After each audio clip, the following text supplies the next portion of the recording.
Boa tarde. Vamos começar a apresentação. Apresentação sobre bolsa, bolhas e crash e também como ganhar dinheiro. Já agora. Ajuda. Ganhar dinheiro? Estou bem interessado. Podem e devem fazer perguntas quando quiserem, já que este é um assunto, presumo que a maior parte de vocês não dominem.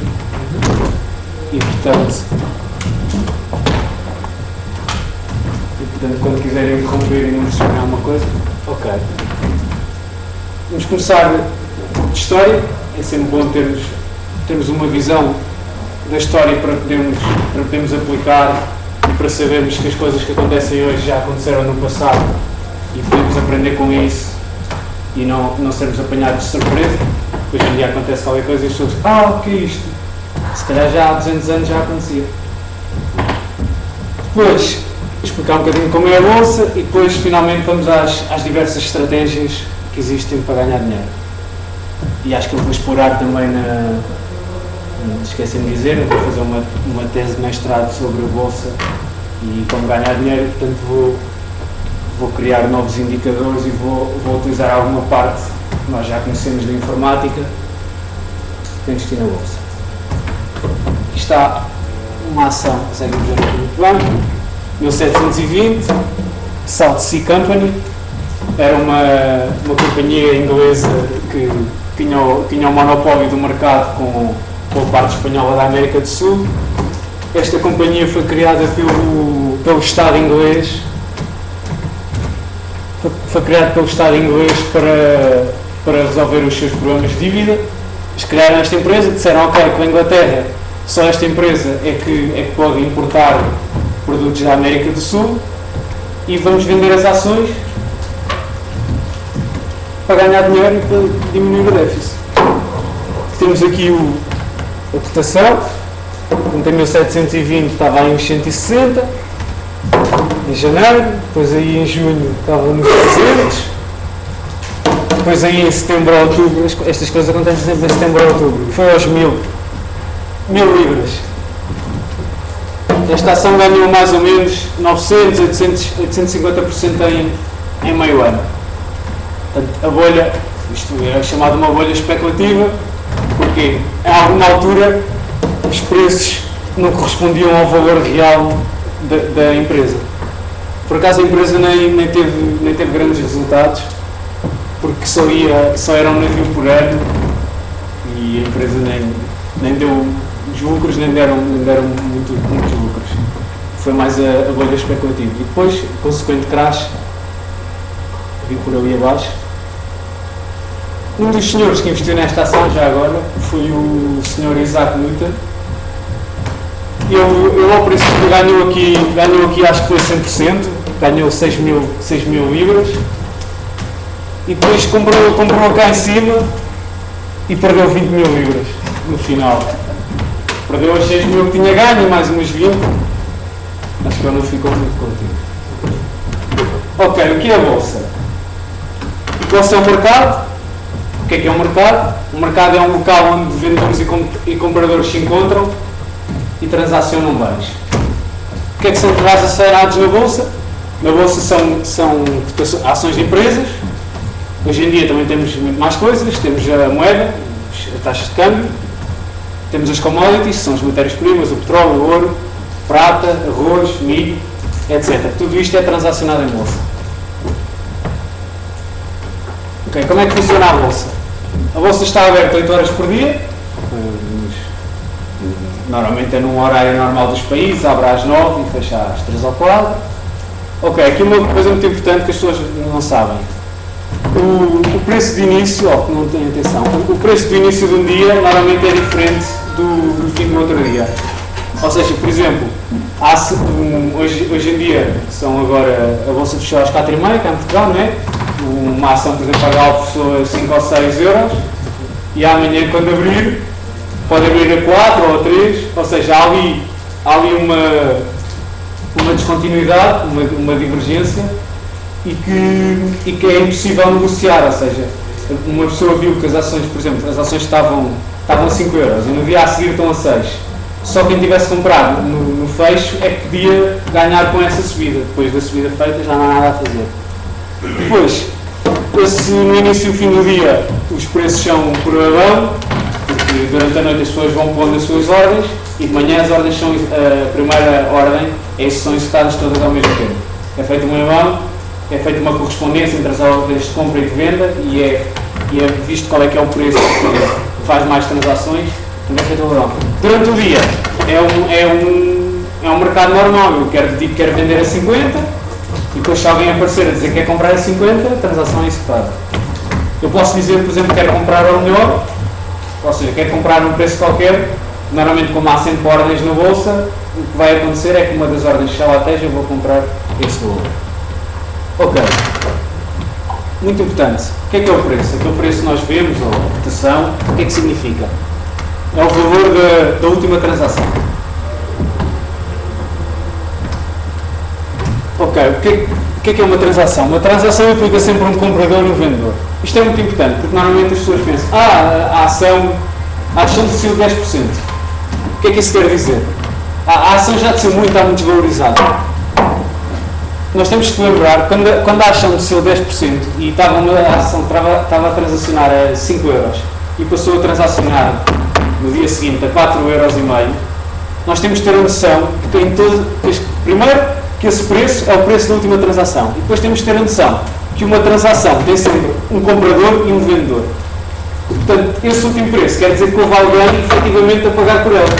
Portanto, não sei se está assim tão barata. Quando uma ação desce de 5 para 4,5, quer dizer que houve alguém que efetivamente a comprou a 4,5. Portanto, houve alguém que achou que a 4,5 ela estava barata e, portanto, ia ganhar dinheiro no futuro. Ok. Depois temos as tendências do mercado. Isto está aqui um bocadinho do céu, mas o que eu quero que percebam é que o mercado de capitais costuma prever a economia real, as crises da economia real, as crises e as subidas, de um período de 6 a 9 meses. E, portanto, nós temos ali um marco que é um mercado ascendente de entre 3 e 6 anos, e, portanto, é um período em que a economia está em expansão, e vemos o PIB, o crescimento tudo a crescer, e vemos empresas a serem criadas e a apresentarem cada vez mais lucros. Depois temos períodos de contração, que é o que temos neste momento, desde há cerca de 6 meses a 1 ano, que é o chamado bear market. Aqui está mal, isto é descendente, e que normalmente são durações mais curtas. O que quer dizer é que o que demoramos muito tempo a criar destrói-se no instante. Como podem ver com as últimas quedas, já estamos a valores praticamente de 2002, 2003, o que andámos 3 ou 4 anos a construir, em 1 ano o valor das empresas desceu, o que tinha subido Temos aqui os últimos 2 bull e bear markets. Temos aqui um bull market iniciado mais ou menos em 95. Portanto, isto é o S&P 500, que é o Standard & Poor's. Normalmente é considerado o índice mais importante norte-americano. A par do Dow Jones, só que o Dow Jones o que tem só tem 20 empresas e é só industrial, tem 20 maiores indústrias. E o S&P 500 tem empresas de serviços, tem bancos, digamos que é mais homogéneo. E são 500 empresas e, portanto, tem uma maior correspondência com a economia real do que só 20 empresas. Temos aqui 95. Aqui não estão os valores, mas sei lá, talvez uns 500 ou 400, isto é o valor. É um valor em unidades, não interessa qual é a unidade. 500, foi até 1600, aqui temos aqui o pico que foi mais ou menos em 2000, e depois estourou a bolha das .com, das empresas tecnológicas, com o valor início dos 1600 aos 800. Isto foi 50% de desvalorização em 2 ou 3 anos. Felizmente não veio aqui em baixo. Depois, iniciado o bull market, aqui em 2002, que é o fundo. 2002 a 2007 foi o bull market que nós vivemos, que parou no verão passado. Como podem ver, portanto, aqui não é muito claro, mas este top aqui, este crescimento, foi muito antes da crise da economia real. mais fácil ver, por exemplo, neste aqui, que as pessoas já conhecem melhor, 2007.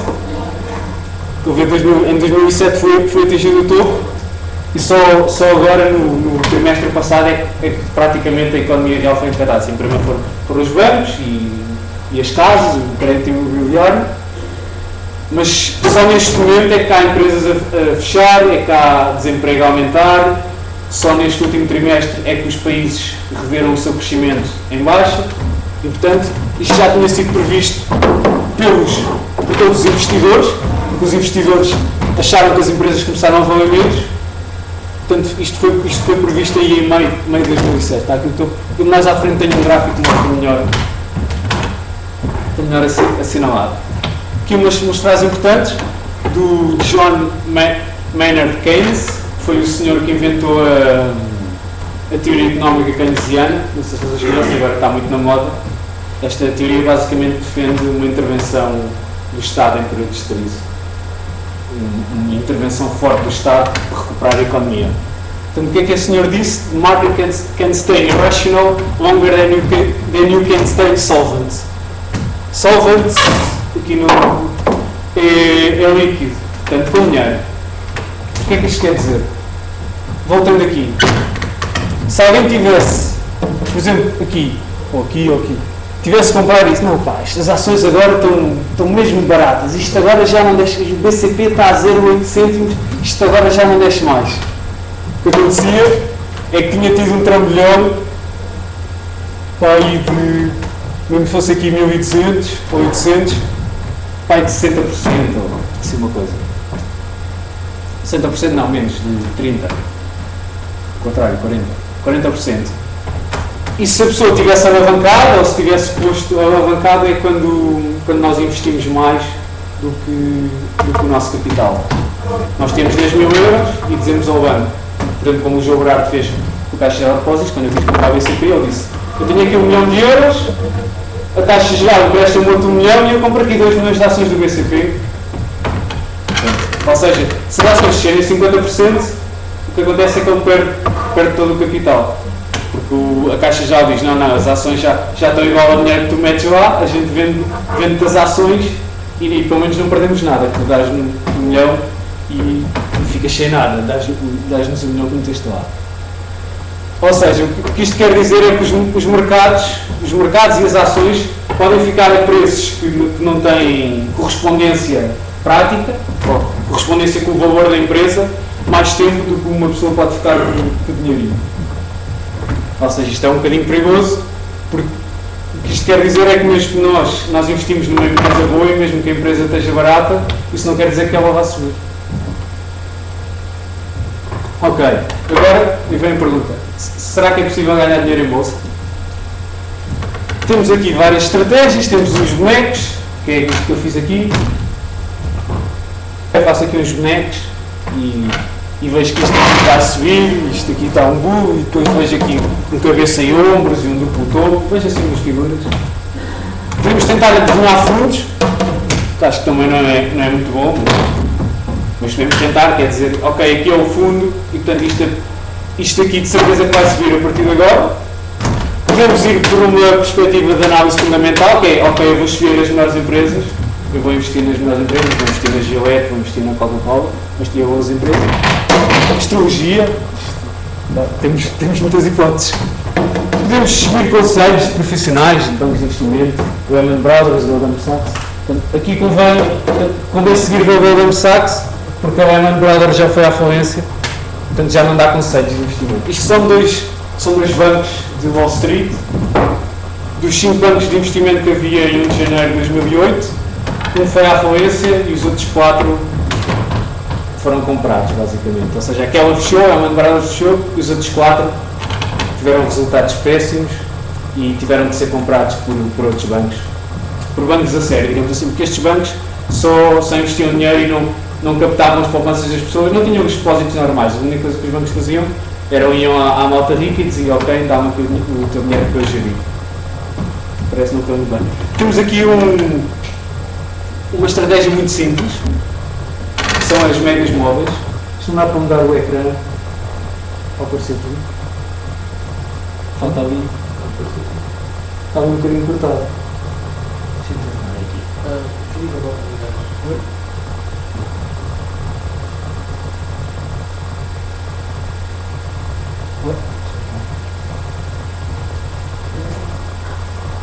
Se eu puser só ali, já dá.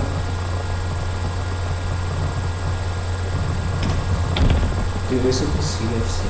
Já está. Não é assim? É assim. Agora o gajo não tem uma nota. Clica na janela. Ok. Seja mais bonito. Não, vai ter frente. Temos aqui uma estratégia simples que é uma média móvel de 200 dias. O que é que nós vamos comprar? Vamos comprar quando a média móvel está a subir e vamos vender quando a média móvel está a descer. A média móvel é o valor médio das ações nos últimos 200 dias. Ou seja, aqui, este valor aqui é o valor nos últimos 200 dias. É a média do valor nos últimos 200 dias. Ok, ascendente. Eu vou deixar aqui este espaço aqui, ou seja, tínhamos comprado aqui e vendido aqui, não interessa, vamos começar aqui períodos maiores. Agora, este é o índice francês. Acho que as semelhanças com o SP500 ou com outro índice qualquer, ou seja, a correlação entre as ações é muito elevada. Ou seja, isto é um índice da economia francesa, teoricamente não devia ter nada a ver, ou não devia ser exatamente igual, mas as semelhanças são enormes. Se nós comprávamos aqui, como podem ver aqui é quando ela inverte para cima, continuávamos, tínhamos aqui já agora, vou mostrar aqui um mini crash de 98, como podem ver, isto foi praticamente num dia esta queda, isto foi um erro informático. O que aconteceu foi que as ações começaram a descer e o que acontece, há umas coisas que é os stop losses, que é nós dizemos, ok, eu só quero perder 10%, se a ação descer mais 10%, eu vendo automaticamente. E basicamente o que aconteceu foi que todos os bancos e toda a gente tinha isto. O que aconteceu? Desceu 10%, os tops 10%, das pessoas que tinham 10%, assinaram todas, tudo a vender. Tudo a vender, cotação 10. Pessoas tinham os stops a 15%, acionou, tudo a vender. E basicamente toda a gente vendeu, toda a gente tinha sistemas por computador, vendeu. E depois os outros viram que estava a descer e continuaram a vender. E foi aqui uma queda, como podem ver aqui dos 4.000 aos 3.000 pontos. Foi uma queda grandinha aqui, num curto período de tempo. Mas se forem ver a média móvel, continua ascendente, nós continuávamos com as ações, ok, chegou ali, aqui troca, já vende. Estamos atrasados, estamos para aí uns 6 meses atrasados, não se esqueçam que esta escala aqui é muito pequenina, mas podem ver, ok, atrasámos 6 meses, mas ainda apanhámos aqui em cima. Ok, estávamos a ver, aqui houve um ressalto, como podem ver, foi aí dos 3.500 aos 4.000, e houve alguns que pensaram, agora é que isto vai começar. Enganaram-se, continuamos, aqui temos o fundo, houve alguns que pensaram que o fundo era aqui, houve alguns que também pensaram que o fundo era aqui, nós não nos interessa, só quando ela inverteu, ou seja, aqui dos 2.500 aos 3.000, também perdemos aquilo, mas não nos interessa, se querem ver este movimento, a amplitude deste movimento é dos 3.000 aos 6.000, dava para ganhar 100%, mesmo se atrasassem aqui, o fundo é aqui. O fundo é aqui em 2003, nós só entramos para aí em 2004, atrasámos 6 meses, mas conseguimos ganhar 100%. Temos ali, outra vez, como podem ver, janeiro de 2008, a média móvel disse para vender. Quem quis vender, vendeu, quem não quis, ficou com elas. Ainda tem aqui, estão neste momento a valer cerca de 50%, desde o tom. Há pessoas que dizem que o fundo é este, aqui, chegámos ao fundo, as pessoas disseram que o fundo era aquilo, as pessoas disseram que o fundo era aqui. Não sei, não sabemos. Só quem tem a tal astrologia ou bolas de cristal pode adivinhar fundos. Ok, estratégias. Agora vamos à parte mais interessante, que é como é que se ganha mesmo dinheiro. Temos já referido a análise fundamental que tem a ver com a avaliação das empresas. Nós avaliamos uma empresa, a empresa vale não sei quantos milhões, dividimos pelo número de ações e vemos se esse valor é superior ou não ao valor de mercado. Se for superior, nós dizemos, ok, esta empresa vale mais do que as suas ações estão a valer. não é tão simples, temos de ter em conta outras coisas, como por exemplo os lucros futuros. Será que a empresa vai dar lucro este ano e o próximo e o outro? Será que os lucros vão crescer ou não? Portanto, temos de ter em conta vários aspectos, o tipo da empresa, a concorrência da empresa, os dados económicos do país. É muito importante, melhor que seja a empresa, se a economia de um país paralisar, o seu crescimento vai ser menor, não vai dar tantos lucros. O horizonte temporal normalmente é de longo prazo. Se lembrarem daquela frase que está lá atrás, que diz que os mercados podem se manter irracionais muito tempo, nós aqui estamos à procura do mercado que seja racional, que é o mercado que dê o valor real, entre aspas, à empresa. Portanto, o mercado pode estar muito tempo num valor que não seja correto, digamos assim. Depois temos a análise técnica, que é os tais bonecos, que é a análise só analisamos duas coisas, como vocês viram, só analisamos a cotação. Está mal, isto é preço e volume. O volume é o número de transações. Interessa-nos porque normalmente se uma empresa tem poucas transações, quer dizer que aquele valor não é muito real, ou seja, se o BCP se duas, por exemplo, o Benfica está na bolsa, o Benfica há tipo 10 transações por dia. O que eu sei é que houve 10 pessoas a dizer que o Benfica valia aquilo. 10 pessoas a dizer que o Benfica valia 3 euros ou não sei o quê. No BCP há, sei lá, 10 milhões de transações diárias. Ou seja, houve 10 milhões de pessoas a dizer que o preço era aquele. Se calhar 10 milhões se calhar, já tem alguma razão. O horizonte temporal é de curto e médio prazo. Porque aqui o que nos interessa é que os gráficos indicam um caminho, basicamente. Ok, temos aqui os indicadores de análise fundamental. Temos o PER, Price Earning Ratio, que é o número de anos até o investidor recuperar o investimento. Isto é um rácio que se calcula, portanto, é os lucros da empresa a dividir pelo preço atual. Isto basicamente diz-nos dentro de quantos anos é que nós vamos recuperar o dinheiro que nós já pusemos. Se nós pusermos lá, se uma empresa custa 10 euros uma ação e ela dá lucros de 1 euro por ação, o que nós vamos dizer é que nós ao fim de 10 anos, teoricamente, se todos os anos der 1 euro, vamos lá buscar os nossos 10 euros. Portanto, temos o dividend yield, que é o dividendo distribuído pelo valor da ação. O que é que acontece? Portanto, é o exemplo que eu dei.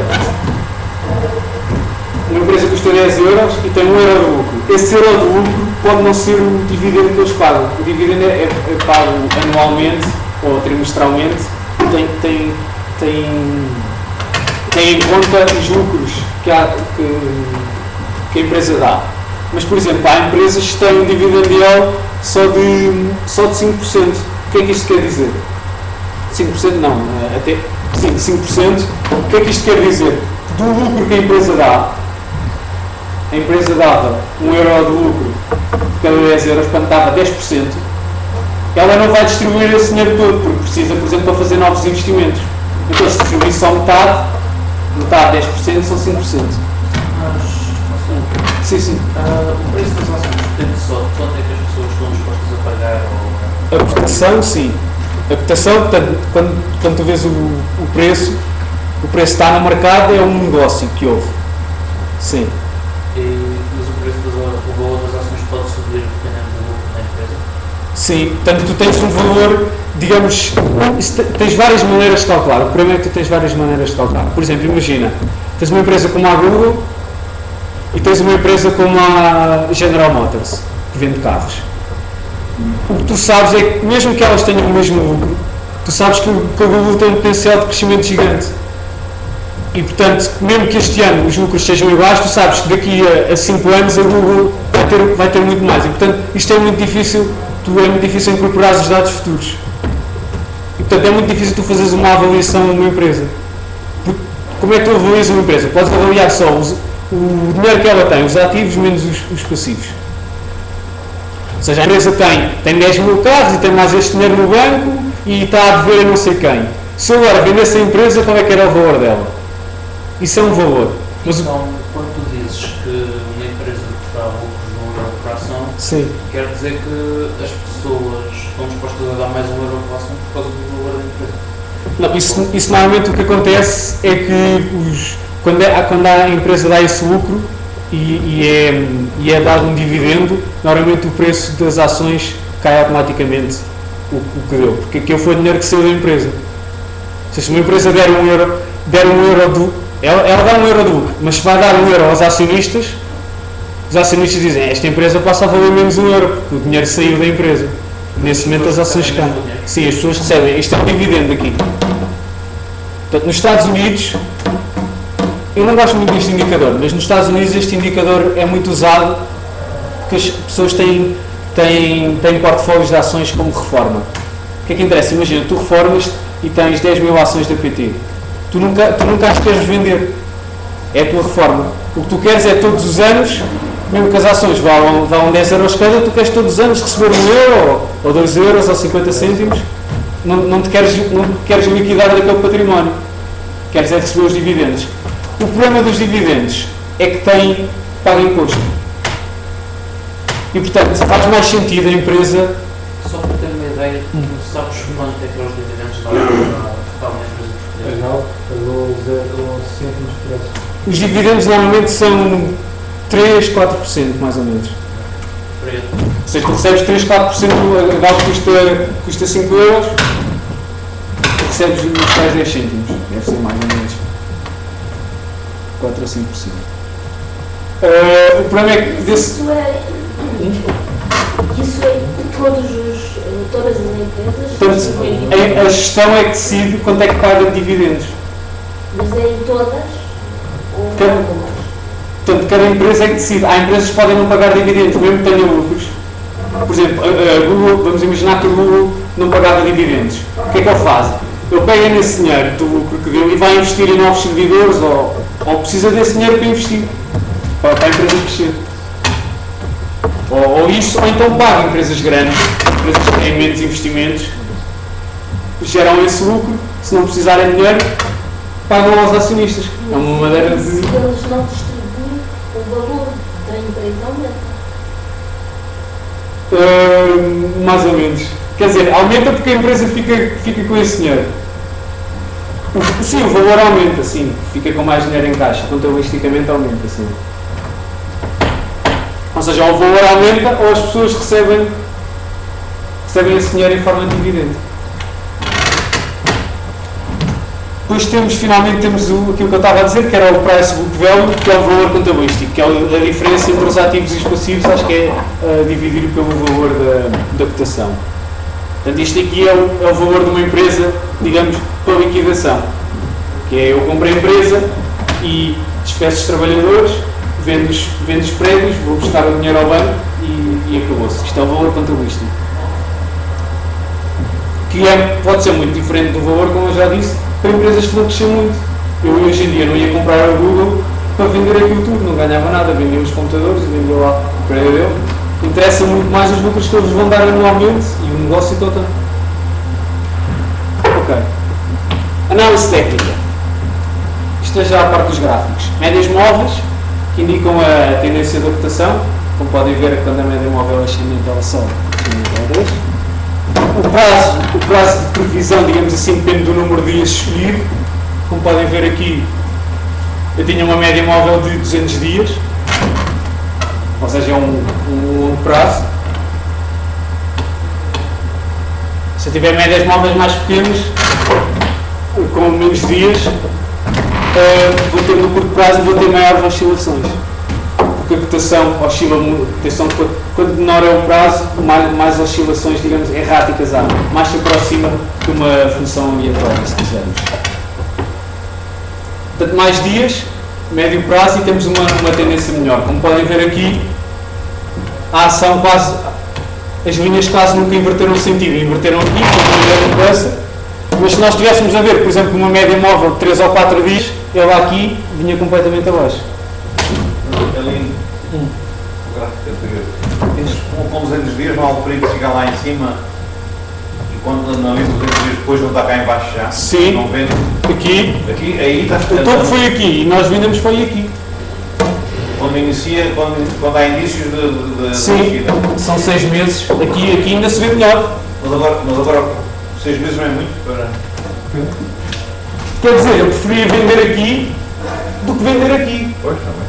Ou do que não vender. Aqui este é um exemplo muito bom. Ela foi nos 6.000 e nós vendemos nos 5.000. Pois, se baixa os dias de análise ou as médias, depois pode-se entrar então no plano... Depois vamos ter dados errados, que é aqui, ela dizia para vender.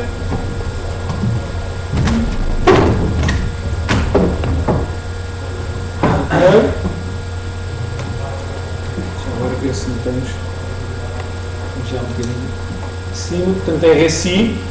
Temos este indicador, é o Relative Strength Index. Isto é um indicador contrário. Nós temos aqui dito, está aqui. É um oscilador, portanto o que faz é um valor tipo um cosseno ou um seno, anda sempre a oscilar. E normalmente o que indica é o fim do movimento.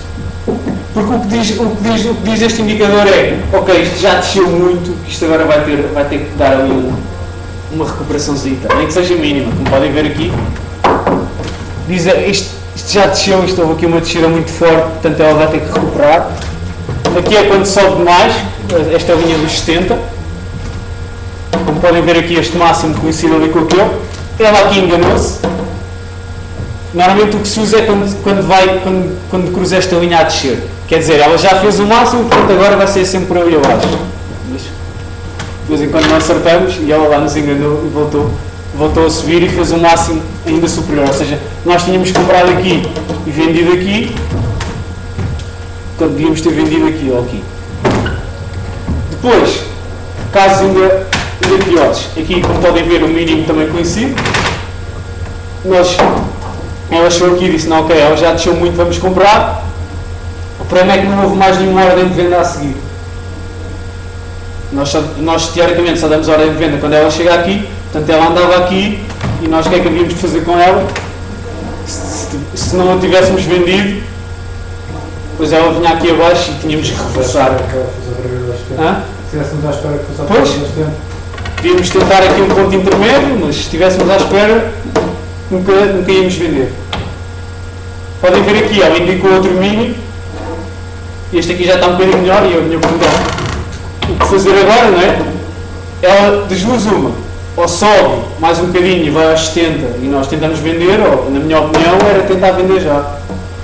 Vendíamos já e tínhamos este lucro, tínhamos, este aqui já tínhamos por conta. Mas, ou seja, estão a ver aqui que ela pode descer ou subir.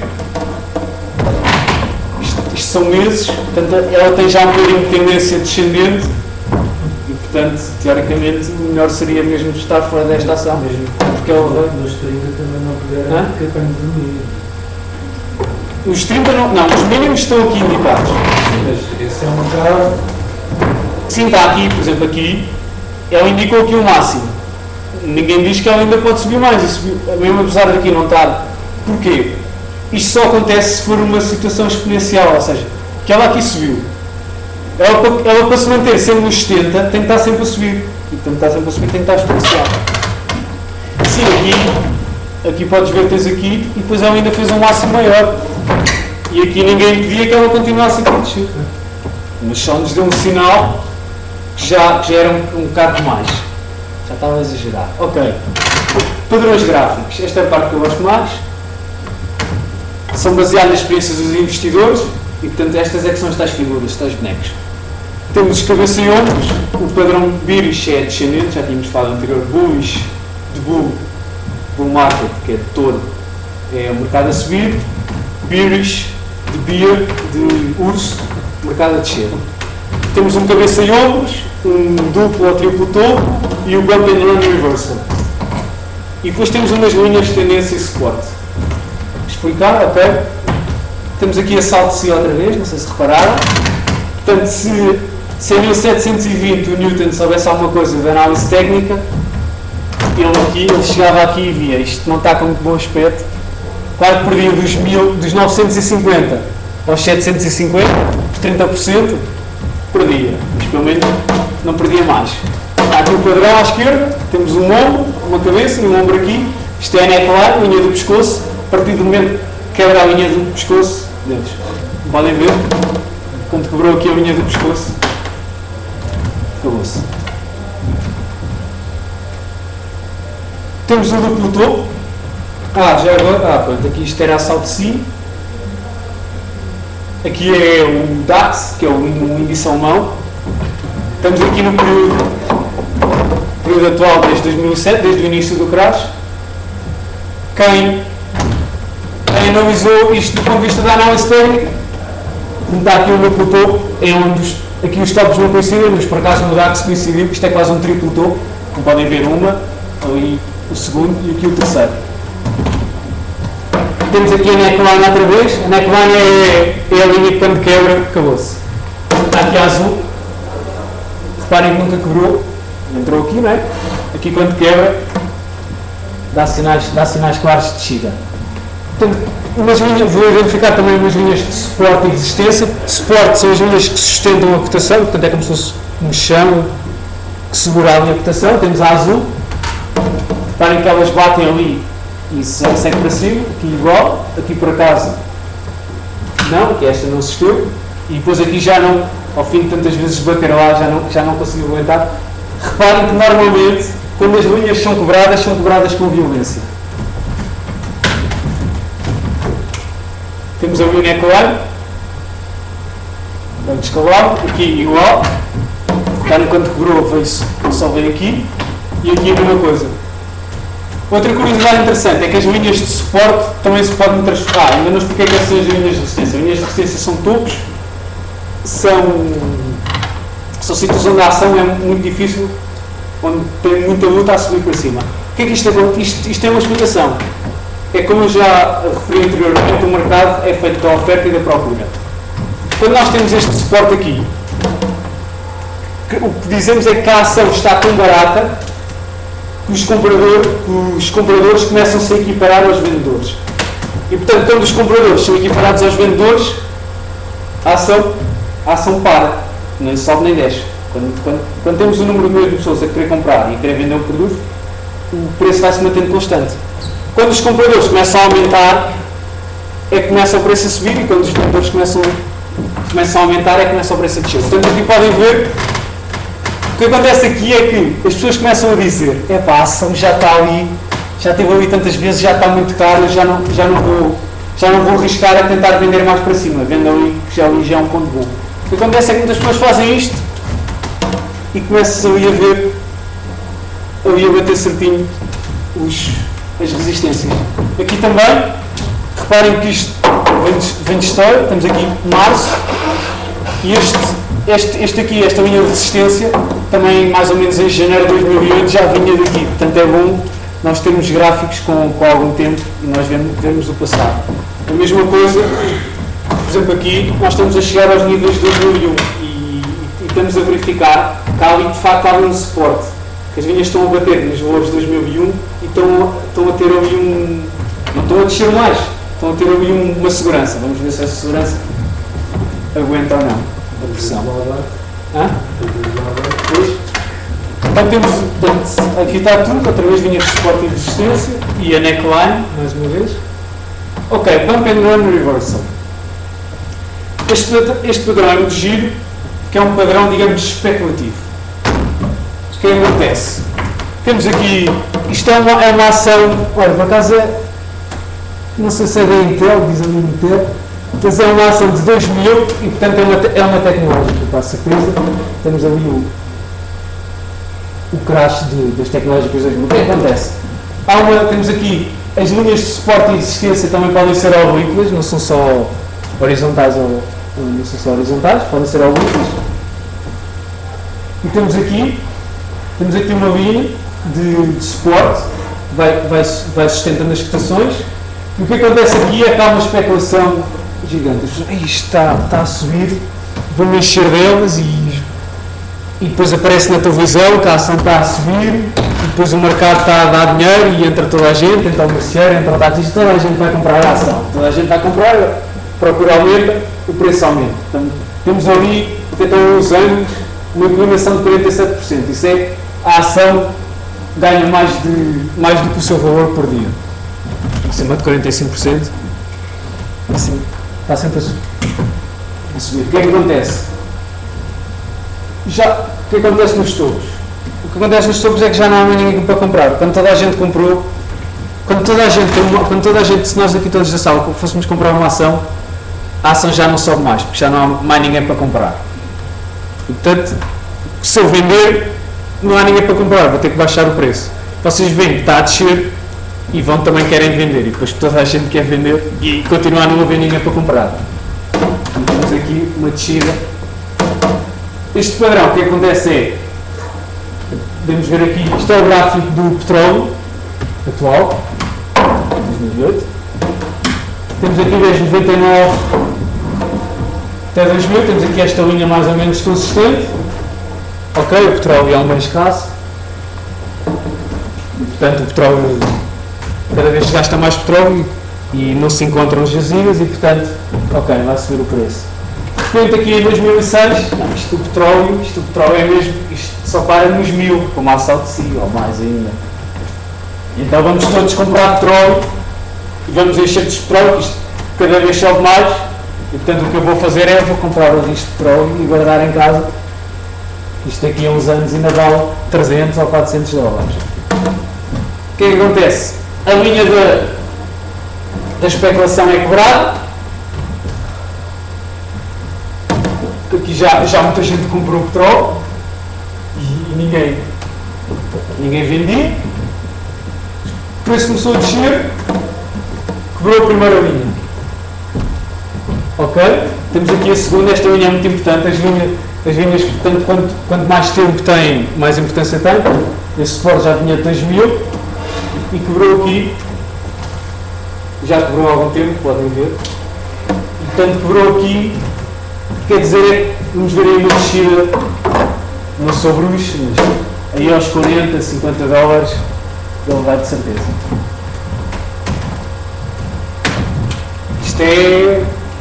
Isto não é certo. Mas o que acontece é que as probabilidades que nós temos com estes gráficos é que nos dizem é que acontece mais vezes do que não acontece. Ou seja, nós na Bolsa basta termos uma coisa que acontece 55%, temos uma estratégia que acerta 55% das vezes e falha 45%, nós já estamos a ganhar dinheiro. Portanto, aqui eu não estou a dizer que o petróleo de certeza que vai aos 40 dólares, mas tem uma grande probabilidade disso acontecer. Está aqui o padrão, bem explicadinho, Bump and Reversal, que é basicamente um aumento de especulação, a especulação acaba, a ação tem um descalabro por aí abaixo. Ok, temos aqui mais um exemplo de linhas de tendência. Temos aqui uma linha cinzenta de tendência ascendente. Normalmente, portanto, se as linhas forem oblíquas, são de tendência, que é de tendência de subir ou descer. Temos aqui uma. Como podem ver, por exemplo, podemos negociar com base nestas linhas. Compramos quando ela está na linha, depois tentamos vender ou lá em cima, ou então aqui quando quebra. Reparem quando quebra a linha aqui. Tem uma descida. Normalmente estas linhas servem de suporte à cotação. Portanto, quando quebram com força. Aqui a mesma coisa. Tínhamos aqui uma tendência descendente. E ela quebrou também. O que nós aqui também podíamos fazer mesmo a descer, podíamos, por exemplo, como sabíamos que era uma linha de suporte, comprávamos aqui, esperávamos que ela reagisse e tentávamos vender um bocadinho mais lá em cima. Temos ali uma linha de resistência, também aqui um duplo topo pequenino, isto não é bem duplo topo, mas podem ver a ideia, faz ali uma resistência. Aqui temos mais resistências, aqui, e aqui temos um suporte, também foi quebrado e também foi descalado. Isto é Sonai Indústria. É X já agora. Portanto, temos aqui a meio de 2007, estava nos 11 euros, a Sonai Indústria. Hoje em dia está a cotar 1.8. Isto foi uma queda aí de 90%, assim uma coisa. De 11 para 2. É fazer as contas. O que é que desenhaste estas linhas? Eu desenhei estas linhas, sim. Isso é um bocado a olhómetro. Ok, basicamente é unir mínimos locais e máximos locais. Há softwares que fazem isto, mas não, este software por acaso faz, mas não tem grande qualidade. É uma das áreas que eu vou tentar fazer na minha tese, é tentar fazer um software que desenhe estas linhas automaticamente. Mas dá muito jeito. para fazer estratégias novas. Ok. Posso só perguntar onde é que arranjaste os outros gráficos? Portanto, isso é uma plataforma que existe que é a Pro Real Time. São plataformas, é do Best Trading Pro. Normalmente são os bancos que têm. Uma é o Banco Best, que é um banco que é do BES, quase ligado só para a internet, só tem balcões virtuais. E portanto o que acontece é que tu tens os bancos de investimento oferecem plataformas de negociação de ações e depois oferecem destas funcionalidades para tu fazeres aqui uns bonequinhos. Não há nada assim oficial da bolsa. Não, mas isto é quase como se fosse, porque estes bancos estão ligados diretamente à bolsa. Tens este aqui, este é o Pro Real Time. Acho que até está ali escrito, está escrito Pro Real Time. Pro Real Time é bom porque é à borda e é em Java, corre em qualquer plataforma. Aqui vais à página do próprio, carregas em download, que nem faz download, saca tu já ou qualquer coisa. Tens os dados do dia. Exato, tens os dados de fim do dia. Isto Isto são tudo dados diários. Há pessoas que trabalham com dados, por exemplo, minuto a minuto, para fazer a negociação diária. Ok, onde é que a informática entra aqui? Padrões gráficos, reconhecimento automático de padrões.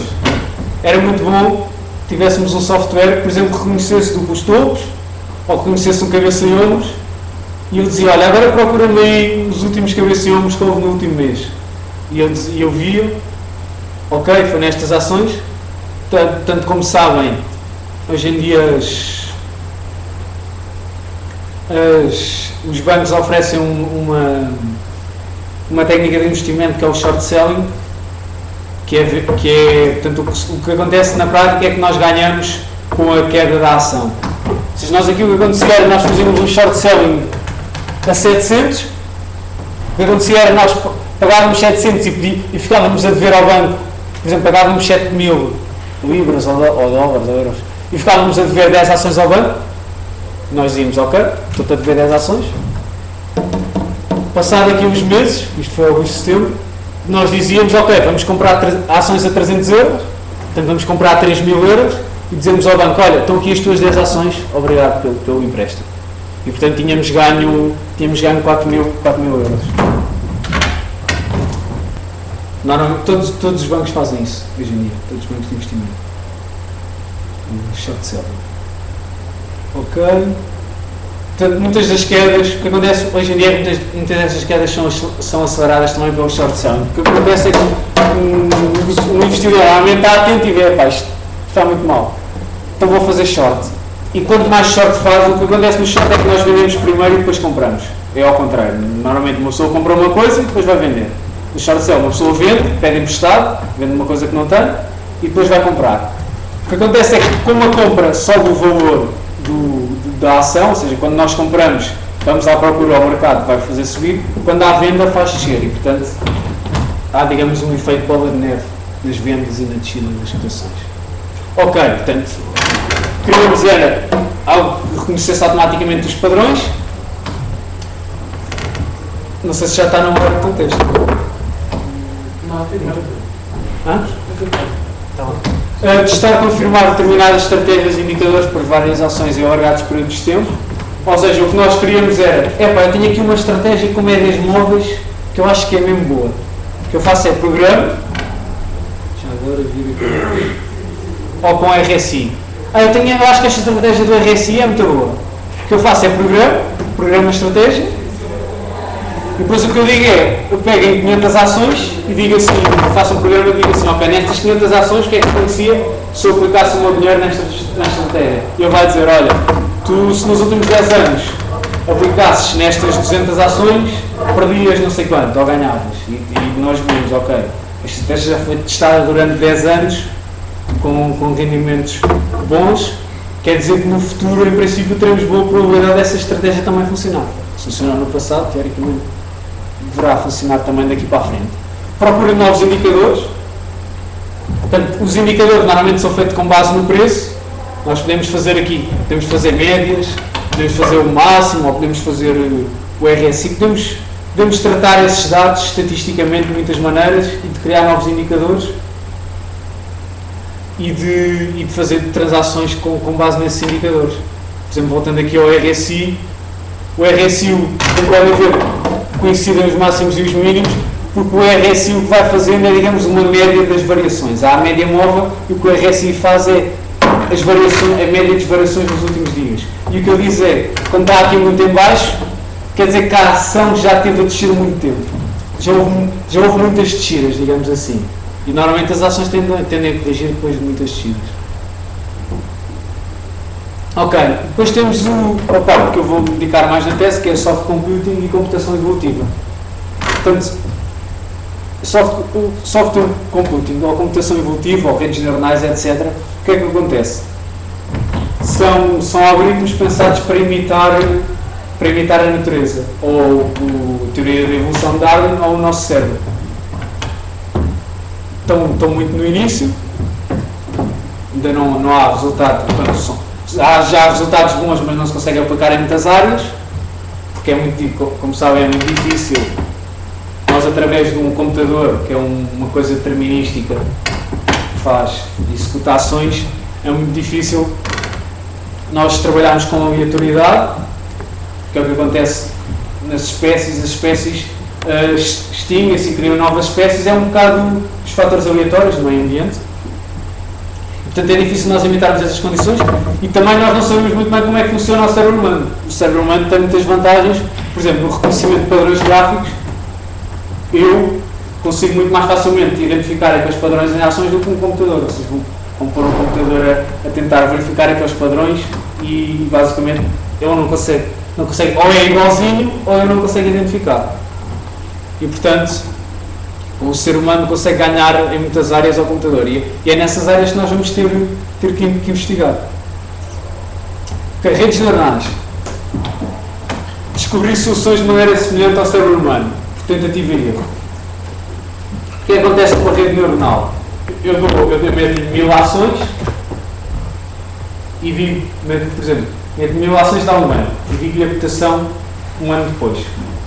E digo assim, ok, tu agora vais pegar nestas ações e vais criar uma estratégia, a rede neuronal cria uma estratégia que vai maximizar o valor da função, o valor da ação ao fim do tempo. Vai identificar quais as ações que sobem mais. O que acontece? O que é que tem as suas vantagens das redes neuronais? Não é necessário grandes conhecimentos, claro que tentar utilizar, porque eu só digo, ok, então as ações, eu nem sei, podem ser ações, pode ser uma função daquelas estrambólicas, cosseno, x mais seno mais não sei o quê, ele vai maximizar. Pode ser biologia, pode ser, por exemplo, eu vejo no meu projeto de SAD, Sistemas de Apoio à Decisão, tinham características do solo, e era de um solo de floresta, e era para avaliar a probabilidade de haver incêndio. E o que dava era o tipo de solo e o número de incêndios, por exemplo, que houve nos últimos anos. E o que eu ia ver é, ok, quais são os solos que tiveram mais incêndios, por exemplo. Portanto, eu não precisava saber nada sobre incêndios, nem nada, só precisava pôr os solos e ele descobria. Portanto, um problema das redes neuronais é que os modelos não são entendidos por humanos. Eu tenho aqui uma rede neuronal. Portanto, temos a entrada. Isto são vários.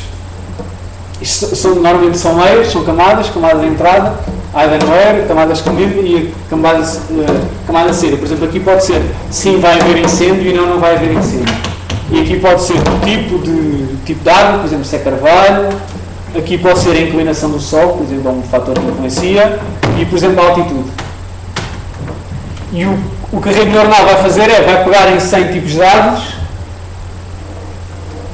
aqui nestas entradas, vai atribuir pesos a estas linhas aqui, e portanto imaginamos aqui que o tipo de carvalho tinha o valor 1, outra coisa, eucalipto tinha o valor 2, etc. E a atribuir pesos, depois iam entrar aqui, e depois finalmente aqui também iam ter pesos, e a soma destes pesos é que ia dar aqui 1 ao 0. E portanto o que eu ia fazer ia minimizar os erros aqui na saída. Porque eu comparava aqui a saída, comparava com o que eu lhe tinha dado, com o número de incêndios que tinha havido. E depois eu via, acertei ou não? Não acertei, então vou aqui corrigir os pesos até ter o mínimo de erros. Até ter o número mínimo, a média de erros ser mínima. Ok, computação evolutiva. Baseada na natureza e na teoria da evolução de Darwin. As melhores soluções sobrevivem, as piores são eliminadas. É o que acontece com as espécies. Ou seja, as melhores espécies vão sobreviver, as outras morrem. Como é que funcionam? É gerada uma população inicial, mais ou menos aleatória, ou pode ser com algoritmos que nós já tenhamos antes. Por exemplo, de estratégias. Por exemplo, aqui na Bolsa, o que é que nós dizíamos? Por exemplo, na Bolsa seriam estratégias aqui, os elementos, os indivíduos seriam estratégias. Compara uma média móvel de 100, uma de 50, um RSI e vê qual é que dá a melhor estratégia. O que ele faz é combina essas estratégias por mutação ou por combinação. Por exemplo, vai juntar uma média móvel com um RSI e vai avaliar o resultado, a ver se é melhor ou não. Ou então mutação é só mudança normal. Por exemplo, tem uma média móvel de 200 e eu digo, ok, isto vai sofrer uma mutação, em vez de ser de 200 vai ser de 190 ou de 150 e depois avalia. Ou seja, um valor aleatório. Vai dar um valor aleatório e vai ver se é melhor ou não ao que já tínhamos. E depois são comparadas, a média móvel de 200 é comparada com a 150 e é visto, ok, de facto melhorei ou não. Então se melhorei, deita 200 fora e fico a 150. Isso é que é consideração o tempo de investimento. Sim, claro. Normalmente, de investimento pode sim, nós temos uma função de avaliação. E a função de avaliação é que nos vai dizer a rentabilidade daquilo que nós podemos dizer. Ok, queremos rentabilidade ao mês, então o que a função vai fazer é, vai ver daqui a um mês, usando aquela estratégia, se é boa ou não, ou daqui a um ano. Portanto, e vamos escolhendo outra vez os melhores até ter passado tempo suficiente. Nós podemos dizer que é uma população inicial de 1000 e portanto ele vai estar ali a combinar as 1000 e podemos dizer quantas vezes é que ele vai combinar. Se combinar, por exemplo, 100 vezes, já dá um número astronómico e portanto temos que limitar o tempo. Ou então ter sido encontrada uma boa solução. Nós podemos dizer, ok, se tu encontrares uma solução com rentabilidade superior a 30% ao ano, podes parar. Já mexer com uma estratégia com 30% ao ano. Ok, a vantagem da computação evolutiva é que os modelos podem ser compreendidos por humanos, porque o que isto dá é uma estratégia, é um indivíduo, enquanto nas redes neuronais dava aqueles pesos, nós sabíamos já interpretar aqueles pesos, o que nós temos ali, não, ele diz, ok, a melhor estratégia é a média móvel de 100 dias com um RSI nos 30, ou quando o RSI cruza aos 30, ou quando cruza, em vez de ser os 30, ou quando cruza aos 40, etc. Portanto, podem ser transmitidos a especialistas. Eu posso ir falar com um investidor da bolsa e dizer, ok, eu tive aqui uma rede neuronal, o que é que achas desta estratégia? Ele diz, sim, realmente a estratégia até é boa, ou é melhor do que eu uso, ou eu usava desta maneira. Pode otimizar o modelo, pode dizer, sim, a de 100, mas a de 100 é muito, por exemplo, uma média móvel de 100 mil, a de 100 é muito curto prazo para mim, eu prefiro investir a mais longo prazo, portanto, em vez de 100, uso 150, mas uso o RSI como eu tinha. Portanto, são gerados vários modelos pelos processos de mutação. Eu posso dizer, em vez de escolher o melhor, eu posso dizer, eu quero os 10 melhores. E o que eu tenho aqui, a vantagem que eu tenho aqui nos vários modelos é, por exemplo, eu posso querer uma perda máxima. Eu posso ter uma estratégia que me ganha 50% ao ano. Só que há anos que perco 30%. E eu isso não me interessa. Se calhar prefiro uma estratégia que só ganhe 30% ou 20% ao ano, mas que o máximo que ela perdeu alguma vez foi só 10%. E, ou seja, nesta estratégia nunca perco mais 10% ao ano, portanto tenho capital assegurado. E depois podem ser recombinados. Eu posso ver as duas estratégias, uma que tem mais rentabilidade, mas que também tem mais possibilidade de me levar à falência. Eu posso combinar com outra que seja que não ganhe tanto, mas também não perca tanto, digamos assim. Posso recombinar. Ok, outras abordagens. Tudo o que vocês deram em data mining pode ser usado. Segmentação, clustering, machine learning, classificação. Vou só falar um bocadinho de segmentação e classificação. Portanto, segmentação e classificação, o que acontece é que vocês têm 100 ações e o que ele vai fazer é ele vai agrupá-las em ações parecidas, digamos assim, em 10 grupos, mais ou menos. Há mais ou menos 10 ações por cada grupo. E, portanto, se essas ações tiverem características comuns, o que acontece é que vai haver um grupo das que sobem muito, vai haver um grupo das que descem, vai haver um grupo das mais ou menos. E o que acontece é, nós agora temos uma nova ação, nós vamos analisar o mercado e dizemos em que ação em que grupo é que ela se insere? Esta é a das que sobem muito. E eu, ok, já sei. que é do grupo das que sobem muito, tem características semelhantes, portanto vou comprá-lo, porque em princípio terá grandes probabilidades de subir. Ok, regressão.